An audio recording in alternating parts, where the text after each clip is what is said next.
जय हिंद दोस्तों। मैं विशाल भारद्वाज एमएस क्लासेस में आपका हार्दिक स्वागत और अभिनंदन करते हैं। जैसा कि हमने पहले वीडियो में आपको टाइप ऑफ सेंटेंस के बारे में बता दिया था। पहले वाले वीडियो में दोस्तों हमने आपको असर्टिव सेंटेंस के बारे में एक्सप्लेन किया था, जिसमें हमने आपको ये बताया था असर्टिव सेंटेंस और उसके भाग के बारे में। दोस्तों आज हम इस वीडियो में पढ़ेंगे इंट्रोगेटिव सेंटेंस के बारे में। ये हमारे ख्याल से दोस्तों बहुत ही सरल सब्जेक्ट रहने वाला है, यानी पार्ट ऑफ सेंटेंस का दोस्तों टाइप ऑफ सेंटेंस का ये सबसे सरल सेंटेंस होता है, क्योंकि इसको पहचानने में भी आसानी होती है और दोस्तों और बच्चे इसे आसानी से समझ भी जाते हैं। तो दोस्तों आइए शुरू करते हैं हम इंट्रोगेटिव सेंटेंस। तो दोस्तों इंट्रोगेटिव सेंटेंस को हम हिंदी में कहते हैं प्रश्नवाचक वाक्य। हिंदी में कहते हैं प्रश्नवाचक वाक्य। जैसा कि नाम से ही स्पष्ट हो रहा है कि प्रश्नवाचक, वाचक का मतलब दोस्तों बोलना होता है और प्रश्न का मतलब प्रश्न ही होता है, मतलब कुछ पूछना। तो जब प्रश्न पूछा जाए यानी किसी से कुछ पूछा जाए तो वही तो बन जाता है आपका प्रश्नवाचक वाक्य दोस्तों। तो प्रश्नवाचक वाक्य जो होता है ये दोस्तों कहते हैं कि जब वाक्य में प्रश्नवाचक शब्द आया हो और वाक्य में प्रश्नवाचक शब्द प्रश्न पूछने का काम करता हो और वाक्य के अंत में प्रश्नवाचक चिन्ह लगा हो, तो दोस्तों उसे कहा जाता है इंट्रोगेटिव सेंटेंस। तो डेफिनेशन देखते हैं दोस्तों। जब किसी वाक्य में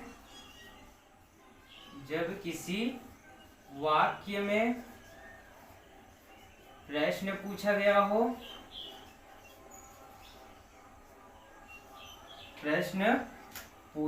हो,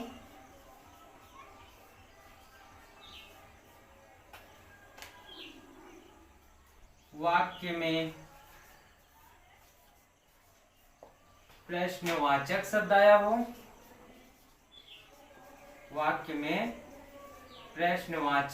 शब्द आया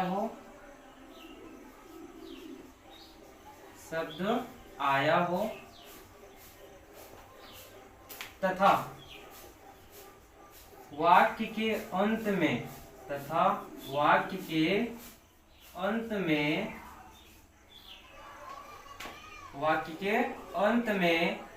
प्रश्नवाचक चिन्ह आया हो।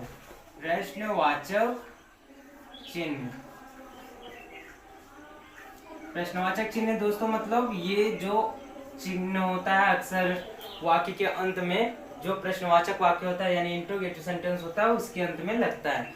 दोस्तों अगर ये चिन्ह ना लगाया जाता है तो सेंटेंस आपका प्रश्नवाचक नहीं बनता है, यानी इंट्रोगेटिव सेंटेंस नहीं बनता है। जैसे खाने में स्वाद के लिए नमक की आवश्यकता पड़ती है, यानी बिना नमक के स्वाद अधूरा रह जाता है, वैसे ही सेंटेंस के अंत में उनके चिन्ह को भी लगाना उस सेंटेंस के स्वाद को पूरा करता है, यानी स्वाद का तात्पर्य यहाँ उसके भाव से होता है दोस्तों। तो वैसे ही यानी कहा गया कि जब किसी वाक्य में दोस्तों यहाँ में लिखना भूल गए, जब किसी वाक्य में प्रश्न पूछा गया हो, फिर वाक्य में प्रश्नवाचक शब्द आया हो तथा वाक्य के अंत में प्रश्नवाचक चिन्ह हो, इंट्रोगेटिव सेंटेंस कहलाता है। Interrogative sentence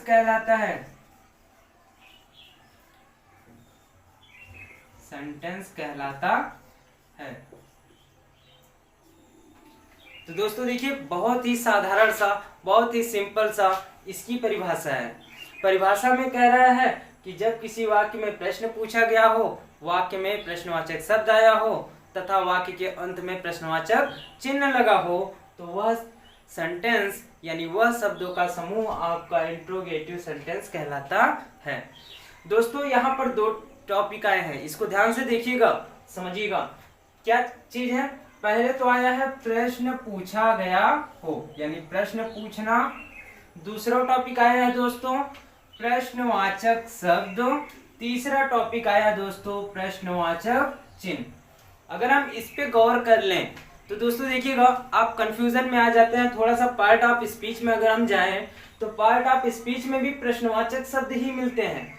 part of speech में जैसे प्रोनाउन में आपका इंट्रोगेटिव प्रोनाउन में ये प्रश्नवाचक शब्द जो होता है वहां पर भी मिलता है। रिलेटिव प्रोनाउन में भी प्रश्नवाचक शब्द मिलता है। तो इस प्रकार से जो प्रश्नवाचक शब्द है वह एडजेक्टिव में भी मिलता है दोस्तों, और एडवर्ब में भी मिलता है। लेकिन यहाँ पर जब प्रश्न पूछा जाए और वाक्य के अंत में प्रश्नवाचक चिन्ह रहेगा तभी वह आपका इंट्रोगेटिव सेंटेंस होता है दोस्तों। जैसे एग्जांपल के थ्रू हम आपको बताएंगे। For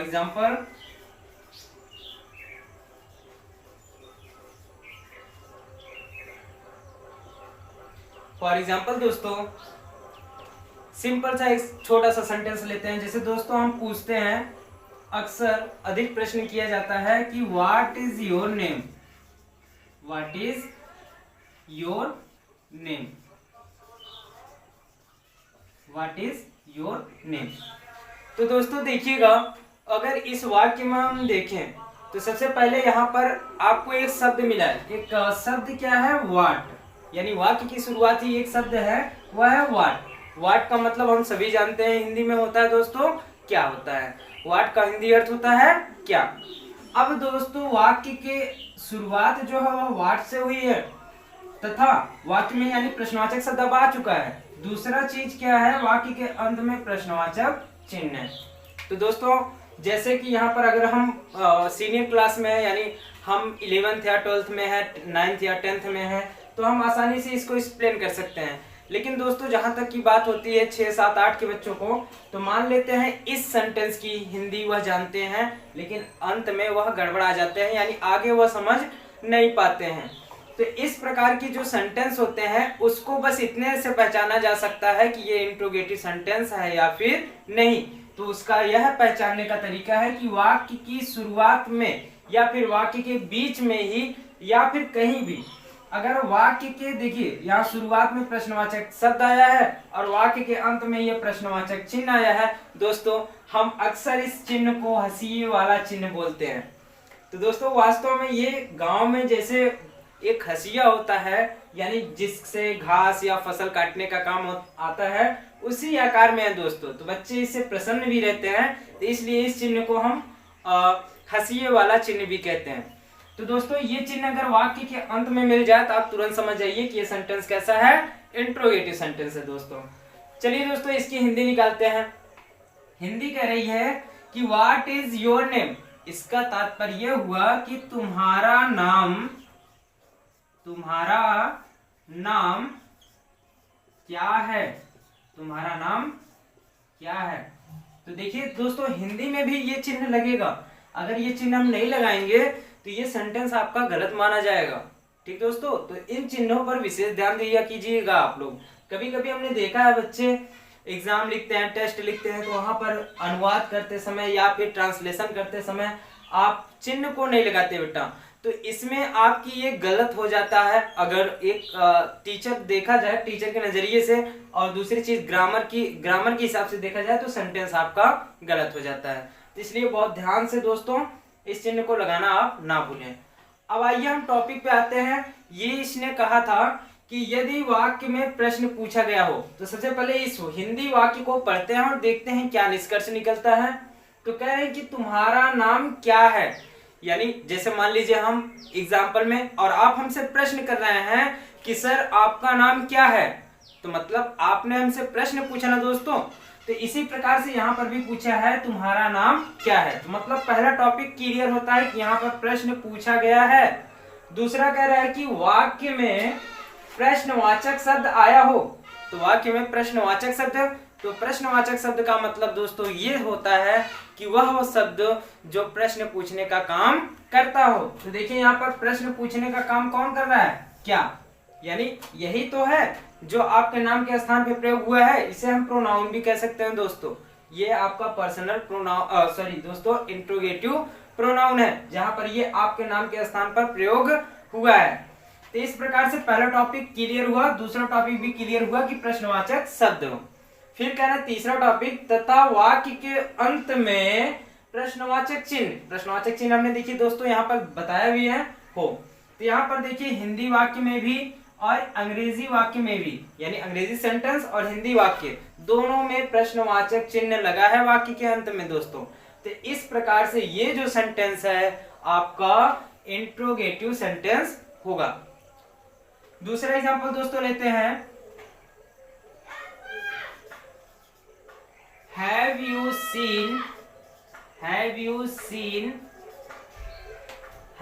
scene the lion, have you seen the lion. अब देखिए दोस्तों यहां पर भी एक वाक्य है और वाक्य में हम देखें क्या, यहां तो जैसे इसमें आपको सेंटेंस में मिला था, यहाँ वाट सबसे पहले मिल गया था, लेकिन यहाँ तो कोई शब्द नहीं है। यहाँ तो ये हेल्पिंग वर्ब है, ये सब्जेक्ट है, ये मेन वर्ब है और ये आपका ऑब्जेक्ट है। मतलब क्या ये इंट्रोगेटिव सेंटेंस है कि नहीं?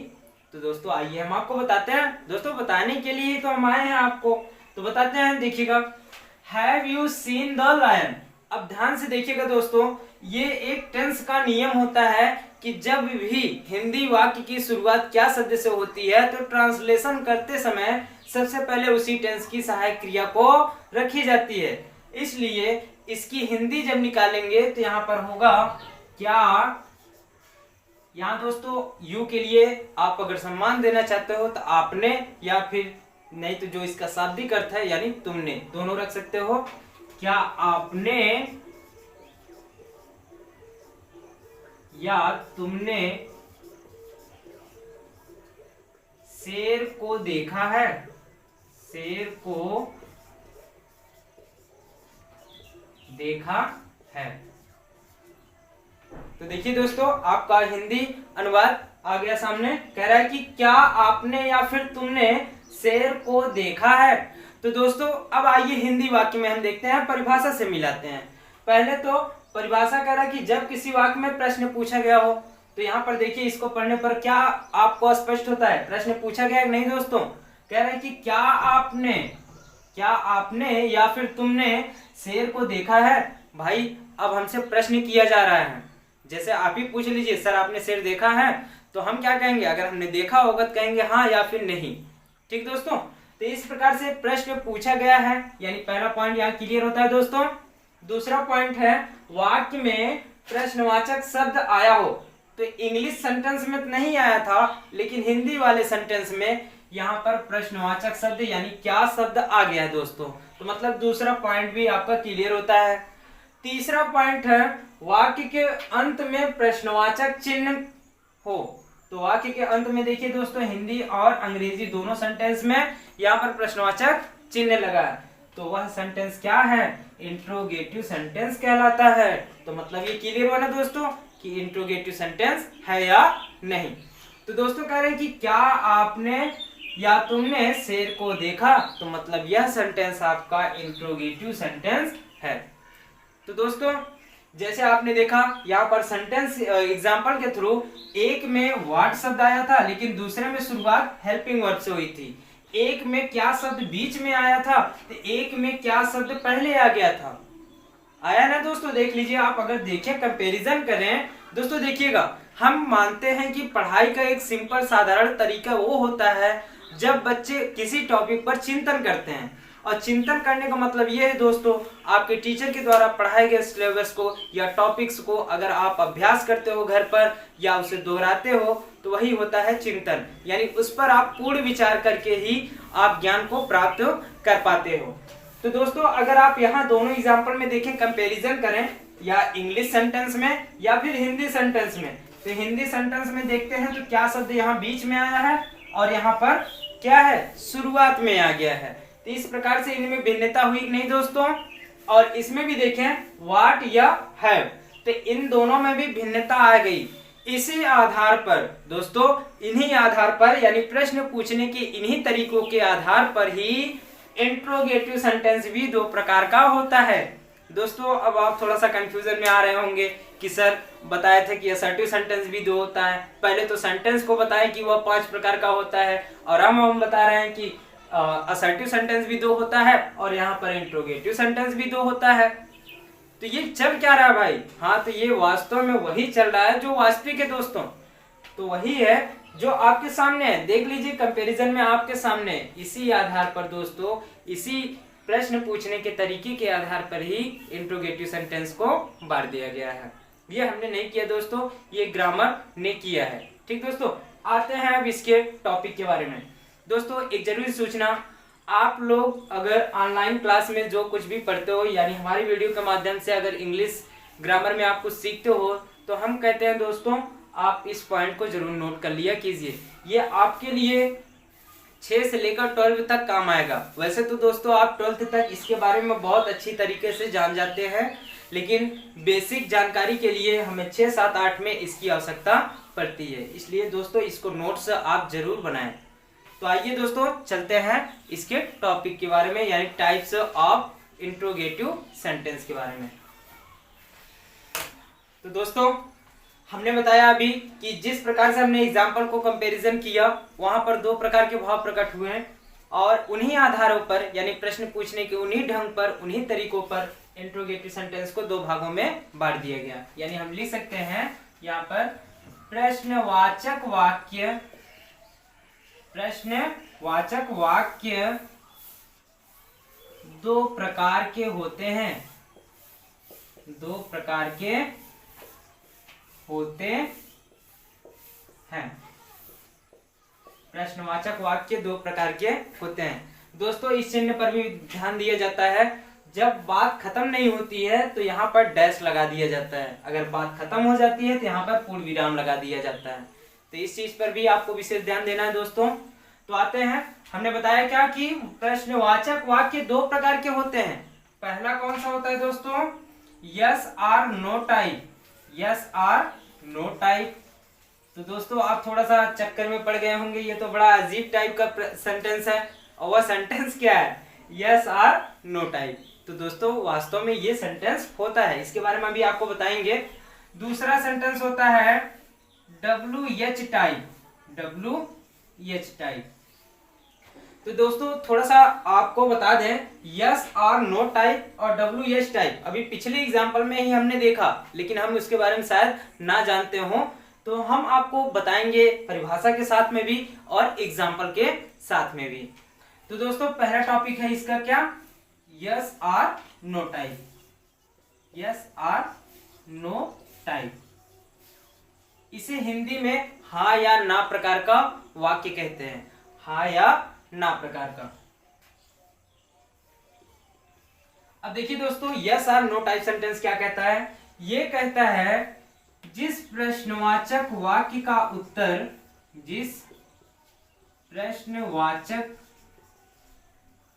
वाक्य का उत्तर, उत्तर या जवाब कह सकते हैं दोस्तों, उत्तर या फिर जवाब, जिस प्रश्नवाचक वाक्य का, सॉरी दोस्तों यहां मिस्टेक, वाक्य का उत्तर, वाक्य का उत्तर या जवाब,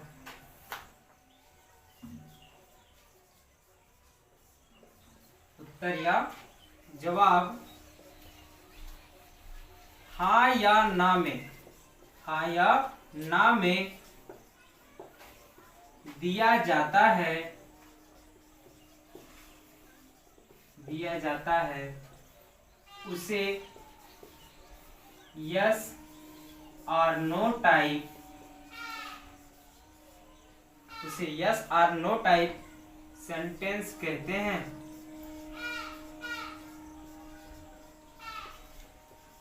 उसे यस और नो टाइप सेंटेंस कहते हैं। दोस्तों ध्यान दीजिएगा, यस और नो टाइप की जो डिफिनीशन है वह कह रही है कि जिस प्रश्नवाचक वाक्य का उत्तर या फिर जवाब हाँ या ना में दिया जाता है उसे यस और नो टाइप सेंटेंस कहते हैं। इसकी थोड़ी सी और भी पहचान होती है दोस्तों, तो ले जाते हैं हम यहाँ पर।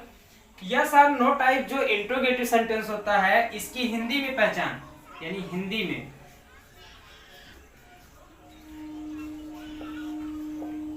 हिंदी में वाक्य की शुरुआत, वाक्य की शुरुआत, वाक्य की शुरुआत क्या शब्द से होता है? वाक्य की शुरुआत क्या शब्द से होता है। और अंग्रेजी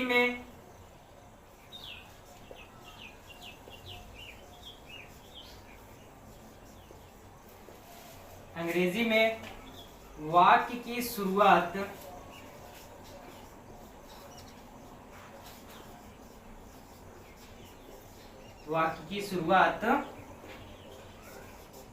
हेल्पिंग वर्ब या एक्सिलरी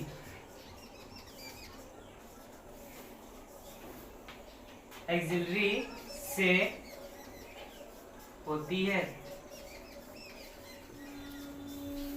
तो दोस्तों देखिए, ये इसके इतने बड़े पहचान है। पहला तो इसने अपने डिफिनेशन के माध्यम से ये बताया कि जिस प्रश्नवाचक वाक्य का उत्तर या जवाब हाँ या ना में, इस पॉइंट को नोट कर लें बच्चों कि ये हाँ या ना यानी यस और नो टाइप का मतलब हाँ या ना में दिया जाता है, उसे यस और नो टाइप सेंटेंस कहते हैं। इसकी देखिए दोस्तों, हिंदी और अंग्रेजी में अलग पहचान होती है। हिंदी में यह पहचान होती है कि वाक्य की शुरुआत क्या शब्द से होती है, और अंग्रेजी वाक्य में यानी इंग्लिश सेंटेंस में वाक्य की शुरुआत हेल्पिंग वर्ब या फिर एक्सिलरी। दोस्तों हेल्पिंग वर्ब या एक्सिलरी दोनों एक ही होते हैं, ठीक दोस्तों, से होती है। तो इस प्रकार से हेल्पिंग वर्ब तो दोस्तों वैसे बहुत हैं, आपको बताएंगे आगे, हम आगे की वीडियो में जरूर बताएंगे हेल्पिंग वर्ब क्या है यानी एक्सिलरी क्या है। लेकिन फिलहाल हम पढ़ रहे हैं यस और नो टाइप। तो आशा करते हैं दोस्तों ये डिफिनेशन आपने नोट भी कर लिया होगा और आपको बखूबी समझ में भी आया होगा। तो दोस्तों आते हैं हम इसकी एग्जांपल। तो दोस्तों आइए आपको बताते हैं यस और नो टाइप के यानी फॉर एग्जांपल के थ्रू। एग्जांपल में दोस्तों है जैसे डू यू वांट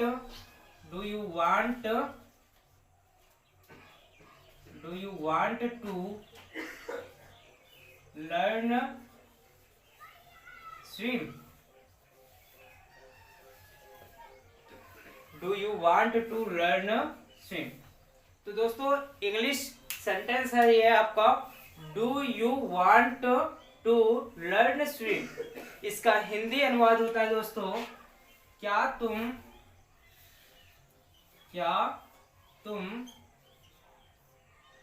तैरना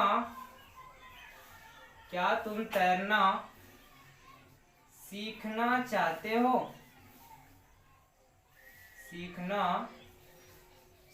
हो। तो देखिएगा दोस्तों एग्जाम्पल बड़ा ही अच्छा है। एग्जाम्पल कह रहा है कि do you want to learn swim यानी क्या तुम तैरना सीखना चाहते हो। जैसा कि हमने यस और नो टाइप में आपको पहले ही बताया था दोस्तों कि इंग्लिश सेंटेंस की शुरुआत हेल्पिंग वर्ब से होती है और हिंदी वाक्य की शुरुआत किससे होती है, क्या शब्द से होती है। लेकिन इसके पहले हमने आपको परिभाषा बताया था यानी डिफिनेशन के माध्यम से आपको बताया था कि यस और नो टाइप सेंटेंस जो होता है दोस्तों उसका उत्तर यानी जवाब हाँ या ना में मिलता है। जैसे अगर आपसे प्रश्न किया जाए दोस्तों कि क्या तुम तैरना सीखना चाहते हो, तो आपका जवाब दोस्तों हाँ या ना में ही निकलेगा। आप मन में कर लीजिए, देखिए अगर हाँ या ना में ना निकले तो आप कमेंट कीजिए हमें सर कि इसका जवाब हाँ या ना में नहीं मिल रहा। तो दोस्तों आपने शायद किया भी होगा और आपको जवाब सिर्फ हाँ या ना में मिला। तो इस प्रकार के सेंटेंस को हम कहते हैं यस और नो टाइप। इसकी पहचान यही है दोस्तों, इंग्लिश में सहायक क्रिया से और हिंदी में क्या शब्द से। दूसरा एग्जांपल लाते हैं दोस्तों। दूसरा एग्जांपल है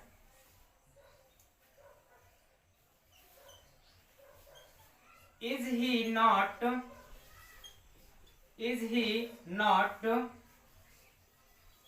डूइंग हिज होमवर्क।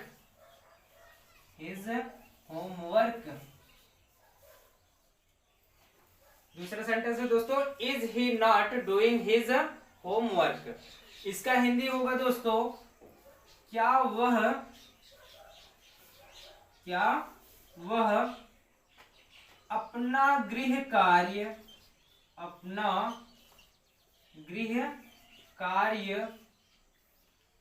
नहीं कर रहा है।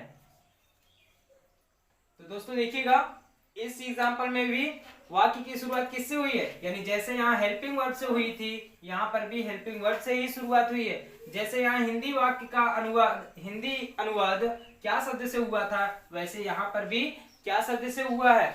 और सबसे जरूरी चीज ये है कि अगर आप इसको पहचान ले जाते हैं कि ये इंट्रोगेटिव सेंटेंस है, तो आप उसके माध्यम से जब आप वही प्रश्न आप दोहराते हो दोस्तों, तो उसका जवाब हाँ या ना में निकल के आता है। जैसे दूसरे एग्जाम्पल को देख लीजिए या फिर पहले एग्जाम्पल को। तो दोस्तों इसका दूसरा टाइप होता है WH type. WH type, WH type. दोस्तों WH टाइप का तात्पर्य, इसका नाम जो है यह इसलिए पड़ा क्योंकि जितने भी प्रश्नवाचक शब्द हैं सब में WH शब्द जरूर आते हैं। ठीक दोस्तों, इसीलिए इसे WH टाइप सेंटेंस भी कहा जाता है, क्योंकि इसकी इंग्लिश वाक्य की शुरुआत प्रश्नवाचक शब्द से ही होती है। तो चलिए दोस्तों इसको परिभाषित करते हैं। परिभाषा कहता है, जब किसी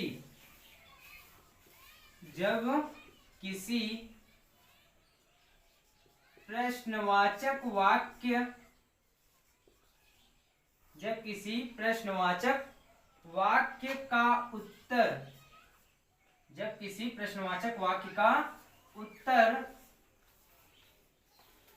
हाँ या ना में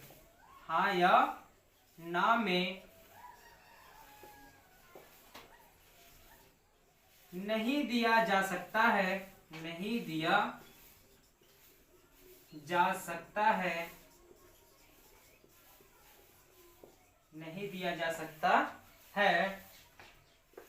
बल्कि उसका उत्तर विस्तार से दिया जाता है।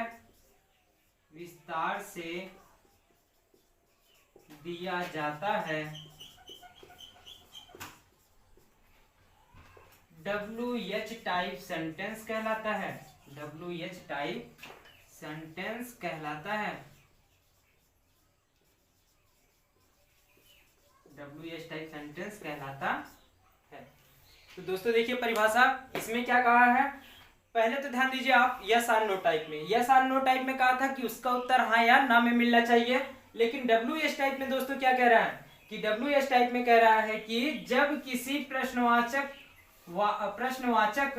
वाक्य का उत्तर, यहाँ दोस्तों वाक्य रहेगा, वाक्य का उत्तर हाँ या ना में नहीं दिया जा सकता है, बल्कि उसका उत्तर विस्तार से दिया जाता है, WH टाइप सेंटेंस कहलाता है। तो दोस्तों आइए इसकी हिंदी और अंग्रेजी में भी पहचान बताते हैं आपको। दोस्तों हिंदी में इसकी जो पहचान होती है, वाक्य के बीच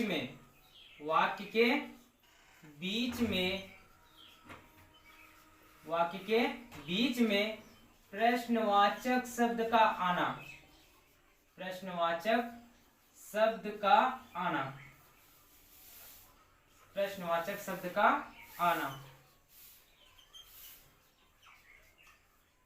तो दोस्तों अगर किसी वाक्य में, यानी किसी प्रश्नवाचक वाक्य में अगर वाक्य के बीच में ही कोई प्रश्नवाचक शब्द आ जाता है, तो मतलब वह आपका WH टाइप सेंटेंस होता है। प्रश्नवाचक शब्द का तात्पर्य होता है दोस्तों, प्रश्नवाचक शब्द का मतलब जैसे क्या, कब, कैसे, कहाँ, कौन,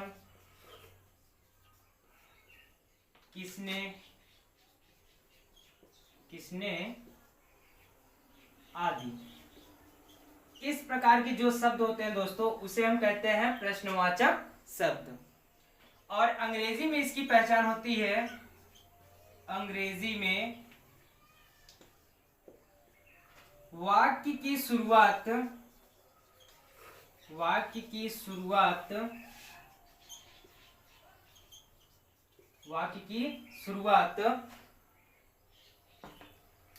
क्वेश्चन वर्ड से होती है। वाक्य की शुरुआत क्वेश्चन वर्ड। अब क्वेश्चन वर्ड का तात्पर्य दोस्तों अभी आपको बताएंगे। वाक्य की शुरुआत क्वेश्चन वर्ड से होती है। यानी अगर हम देखें हिंदी वाक्य की शुरुआत कैसे हुई थी दोस्तों, हिंदी वाक्य के बीच में प्रश्नवाचक शब्द था, लेकिन अंग्रेजी वाक्य के बीच में अंग्रेजी वाक्य के शुरुआत में क्वेश्चन वर्ड आपको मिल जाता है। क्वेश्चन वर्ड का तात्पर्य दोस्तों, question word means what, when, how, where, who, whom, ETC होता है दोस्तों। तो इस प्रकार की अगर किसी भी वाक्य की शुरुआत अगर व्हाट, व्हेन, हाउ, वेयर या हु या हुम इस प्रकार के शब्द से होती है तो वह आपका क्वेश्चन वर्ड यानी वह तब आपका बन जाता है WS टाइप का इंट्रोगेटिव सेंटेंस। फॉर एग्जांपल दोस्तों, एग्जांपल आपके लिए, where was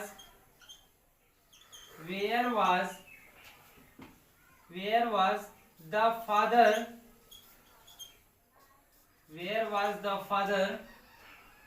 working, where was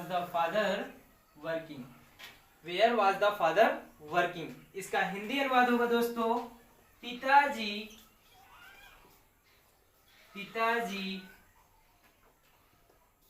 कहाँ काम कर रहे थे,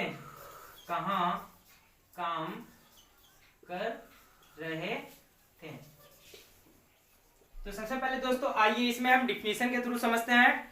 डिफिनीशन ने कहा था कि जब किसी प्रश्नवाचक वाक्य का उत्तर हाँ या ना में नहीं दिया जा सकता बल्कि उसका उत्तर विस्तार से दिया जाता है। जैसे अगर आपसे पूछा जाए कि पिताजी कहाँ काम कर रहे थे, तो आपके पिताजी जहां काम कर रहे थे आप उसी का उत्तर दोगे दोस्तों ना। जैसे हमारे पिताजी लखनऊ में काम कर रहे थे, तो इस प्रकार से आपने विस्तार से उत्तर दिया, लेकिन आपने इसका उत्तर हाँ या ना में नहीं दिया, जैसा कि हमने आपको यस आर नो टाइप में बताया था। और दूसरी चीज, इसकी जो हिंदी में पहचान है कि वाक्य के बीच में प्रश्नवाचक शब्द का आना। तो वाक्य के बीच में देखिए दोस्तों, यहाँ पर प्रश्नवाचक शब्द आया है कि नहीं, यहाँ पर आया है कहाँ शब्द। कहाँ जैसे हमने दिया था ना प्रश्नवाचक शब्द का मतलब, यहाँ पर भी कहाँ आया है, तो मतलब वही वाला कहाँ, यहाँ प्रश्नवाचक शब्द जो है वह वाक्य के बीच में आया है। दूसरी चीज, अंग्रेजी में वाक्य की शुरुआत क्वेश्चन वर्ड से होती है। तो क्वेश्चन वर्ड में दोस्तों हमने वेयर लिखा था ना, तो देखिए यहाँ वाक्य की शुरुआत ही किससे हुई है, वेयर से हुई है। इस प्रकार से ये जो सेंटेंस है आपका बन जाता है दोस्तों WS टाइप सेंटेंस है। तो आशा करते हैं दोस्तों इस वीडियो के माध्यम से हमने आपको इंट्रोगेटिव सेंटेंस बहुत ही अच्छे तरीके से समझाया होगा और आपको समझ में भी आया होगा। दोस्तों अगर आपको वीडियो अच्छी लगी हो तो आप लाइक करें, शेयर करें और हाँ अपने दोस्तों तक भी शेयर करें दोस्तों, ताकि वह इससे अपनी जानकारी को बढ़ा सके। दोस्तों ये सब चीजें बेसिकली जो है 6, 7 और 8 के बच्चों को बहुत कम ही स्कूलों में पढ़ाया जाता है। तो हमारा अधिक से अधिक प्रयास है कि जो 6, 7 और 8 के बच्चे हैं अधिक से अधिक मात्रा में इसे पढ़ें। हालांकि सेंटेंस 6 से लेकर 12 तक सभी के लिए इम्पोर्टेंट रहने वाला है। तो दोस्तों आज की वीडियो में यहीं तक। आपसे अगले वीडियो में मुलाकात होगी इंपरेटिव सेंटेंस, ऑप्टेटिव सेंटेंस और एक्सक्लेमेटिव सेंटेंस के लिए। तब तक के लिए जय हिंद दोस्तों।